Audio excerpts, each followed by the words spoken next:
2010 પહેલાના શિક્ષકોને અન્યાયી ટેટ પરીક્ષા ફરજિયાત પાસ કરવી એના આદેશના પગલે અખિલ ભારતીય પ્રાથમિક શિક્ષક સંઘ તથા ગુજરાત રાજ્ય પ્રાથમિક શિક્ષક સંઘના આદેશ અનુસાર 2010 પહેલા ભરતી થયેલ પ્રાથમિક શિક્ષકોને ટેટ પરીક્ષામાંથી મુક્તિ આપવા માટે માંડવી ટાઉન સ્થિત શિક્ષક સહકારી ભવન ખાતે ધરણાનો કાર્યક્રમ યોજવામાં આવ્યો, જેમાં ખૂબ મોટી સંખ્યામાં શિક્ષક ભાઈ બહેનો ઉપસ્થિત રહ્યા હતા. ધરણા કાર્યક્રમ બાદ સુરત જિલ્લા પ્રાથમિક શિક્ષક સંઘના હોદ્દેદાર દ્વારા માંડવી પ્રાંત કચેરી ખાતે જઈ પ્રાંત અધિકારીને આવેદનપત્ર આપવામાં આવ્યું હતું. ધરણા કાર્યક્રમમાં ગુજરાત રાજ્ય પ્રાથમિક શિક્ષક સંઘના સિનિયર ઉપપ્રમુખ અને સુરત જિલ્લા પ્રાથમિક શિક્ષક સંઘના પ્રમુખ કિરીટ પટેલ, જિલ્લા સંઘના મહામંત્રી અરવિંદ ચૌધરી, સિનિયર કાર્યવાહક પ્રમુખ બળવંત પટેલ સહિત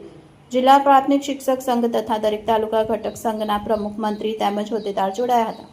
આ તકે કિરીટભાઈ પટેલે ટેટ પરીક્ષામાંથી મુક્તિ સંદર્ભે અખિલ ભારતીય પ્રાથમિક શિક્ષક સંઘ તથા ગુજરાત રાજ્ય પ્રાથમિક શિક્ષક સંઘ દ્વારા યોજવામાં આવનાર વિવિધ આંદોલનાત્મક કાર્યક્રમનો ચિતાર રજૂ કર્યો, એમ જિલ્લાના પ્રચાર પ્રસાર પ્રતિનિધિ વિજય પટેલે એક અખબાર યાદીમાં જણાવ્યું.